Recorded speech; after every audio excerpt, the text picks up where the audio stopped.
சென்னையில ப்ராப்பர்ட்டி வாங்கணுமா இல்ல ரெண்டுக்கு வேணுமா இல்ல ப்ராப்பர்ட்டியை சேல் பண்ணணுமா கமர்ஷியலா ரெசிடென்ஷியல் கான்டாக்ட் akermit.com 9384915181. திமுக இருந்து டிவிக்கே வந்து வெளியே பிரிஞ்சு போறாங்களாம்ப்பா. என்னடான்னு பெரிய ஷாக்கா இருக்கும்ல. என்ன இதுன்னு தெளிவா சொல்லிடுறேன். மறக்காம நம்ம சேனலை ஃபாலோ பண்ணிக்கங்க.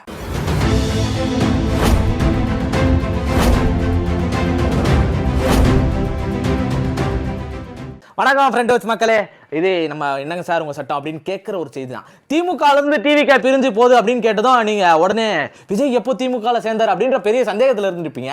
அது வந்து அவர் கிடையாது. தமிழக வாழ்வுரிமை கட்சி அப்படின்னு சொல்லக்கூடிய கட்சி தான் வந்து பிரிஞ்சு போகிறேன் அப்படின்னு சொல்லி ஒரு ஸ்டேட்மெண்ட் இன்னைக்கு கொடுத்துருக்காங்க. என்னன்னா, இதுக்கு முன்னாடி அவங்க தேர்தலில் ஒரே ஒரு தொகுதியில் மட்டும் நின்று இருக்காங்க. அந்த தொகுதியும் வந்து பண்ருட்டியில் உதயசூரியன் சின்னத்திலே நின்று இருக்காங்க. ஆனால் அந்த சின்னத்துக்கு மேலே இன்னொரு தொகுதி கூடுதலாக கேட்டிருக்காங்க. அது கொடுக்கலன்னு இவங்க கோச்சுக்கிட்டு டக்குன்னு என்ன பண்றாங்க, இல்ல நான் கிளம்பி போறேன் அப்படின்னு சொல்லி இவங்க 234 தொகுதியிலும் தனித்தனி வேட்பாளர்களை நிறுத்துறோம், முழுக்க நாங்க தனியா நின்று எங்களுடைய பலத்தை காட்டுறோம் அப்படின்னு சொல்லி ஒரு முடிவு எடுத்து வேற எங்கேயும் போய் சேராம, மற்ற கட்சி மாதிரி அங்கிருந்து பிரிஞ்சு வந்தா நான் இங்க போய் சேர்றேன் அப்படின்னு சொல்லி சேராம அவங்க பிரிஞ்சு போறேன் அப்படின்ற ஒரு ஸ்ட்ராங்கான முடிவு எடுத்திருக்காங்க.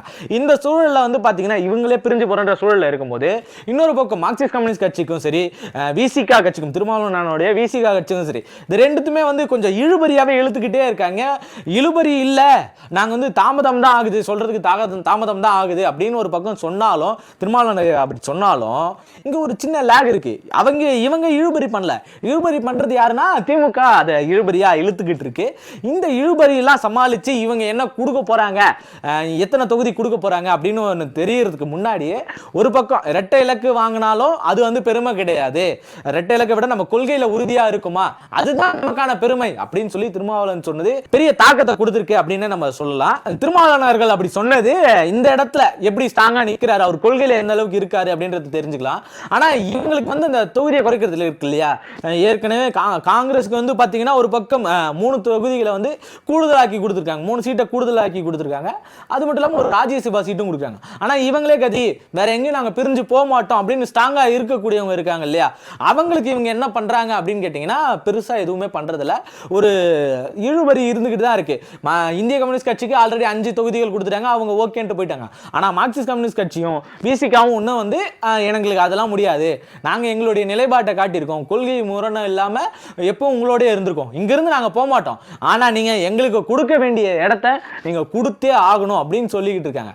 இப்படி இவங்க எல்லாரும் அந்த 2ஆம் கட்டம் 3ஆம் கட்டம் பேச்சுவார்த்தை அப்படின்னு சொல்லி நடந்துகிட்டே இருக்கு.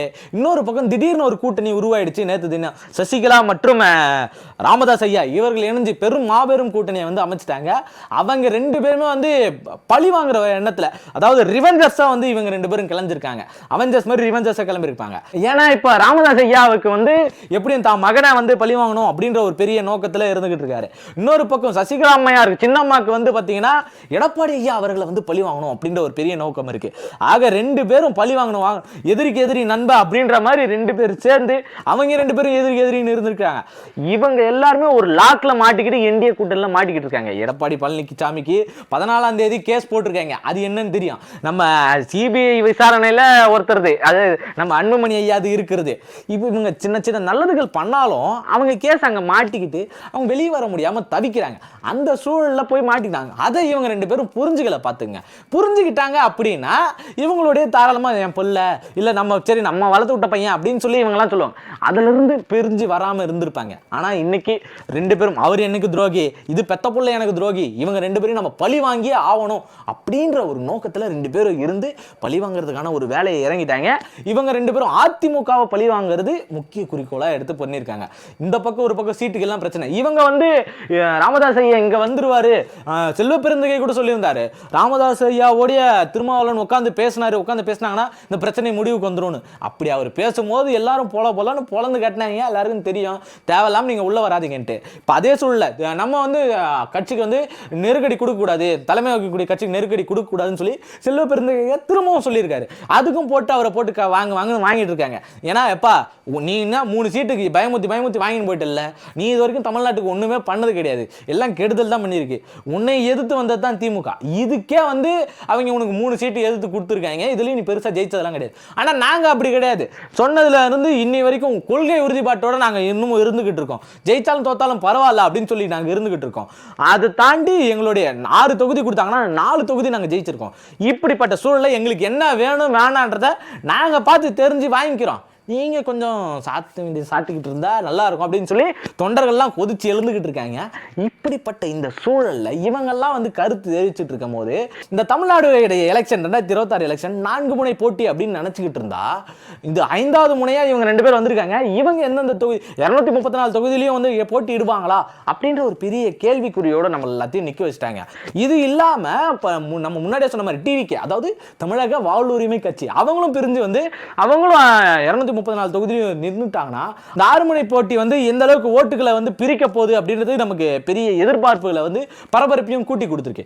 இன்னொரு பக்கம் திமுக பக்கம் இருக்கக்கூடிய தவறு என்ன அப்படின்னா, இவங்க கொள்கை உறுதிப்பாட்டோட உங்க கூட தொடர்ந்து இருந்துகிட்டு இருக்காங்க. இவங்களுக்கு நீங்க கம்மியா சீட்டை வந்து குறைச்சு கொடுக்கறது யாருக்கு பலம் சேர்க்குது? யாரை நீங்க ஆறுதல் படுத்த இதை பண்றீங்க? சரி, நீங்க குறைச்சிக்க வேணாம், உங்ககிட்ட இருந்து பிரிஞ்சு போறேன்னாங்கல்ல, அவங்க சீட்டை நீங்க வந்து பண்ணலாம்ல, அவங்க சீட்டை குறைக்கலாம்ல, அவங்களுக்கு குறைக்க மாட்டாங்க. சரி, புதுசாக வந்தாங்கல்ல, அவங்க சீட்டை குறைக்கலாம் இல்லையா? இப்போ அந்த மாதிரி எதுவும் பண்ண மாட்டீங்க, நீங்களும் வந்து காம்ப்ரமைஸ் பண்ண மாட்டீங்க.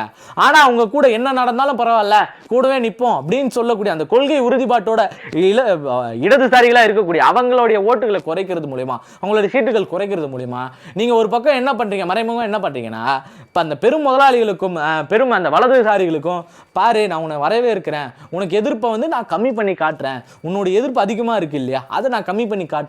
ஏன்னா நாடாளுமன்றத்திலையும் சரி சட்டமன்றத்திலையும் சரி இவங்களுக்கு எதிரான ஒரு தீர்மானத்தை நிறைவேற்ற, அதுக்கு எதிரான குரல்கள் ஒதுக்க, அடிப்படை மக்களுடைய தேவைக்காக, ரொம்ப பாதிக்கப்பட்ட மக்களுக்காக, ஒடுக்கப்பட்ட மக்களுக்கான குரலாக வந்து இந்த 2 கட்சிகள் தான் இருந்துகிட்டு இருக்கு. இந்த கட்சிகளுடைய குரலையும் வந்து நசுக்கிறதுக்கான ஒரு வேலையா, கம்மி பண்றதுக்கான ஒரு வேலையா, மறைக்கிறதுக்கான ஒரு வேலையா திமுக இதை பார்த்துக்கிட்டு இருக்கு. இதெல்லாம் மீறி இவங்க தொடர்ந்து இந்த தொகுதி வந்து எங்களுக்கு இத்தனை தொகுதி வேணும் அப்படின்றதுல உறுதிப்பாட்டோட இருக்காங்க. அந்த உறுதிப்பாடு என்ன நிலைக்கும், இவங்களுக்கு சீட்டு கம்மி பண்ணி கொடுக்கிறது மூலமா என்னென்ன பாதிப்புகள் ஏற்படும் அதனால அப்படின்றத நான் உங்ககிட்ட கேட்கிறேன். மறக்காம கமெண்ட்ல சொல்லிட்டு போயிடுங்க. நன்றி, வணக்கம்.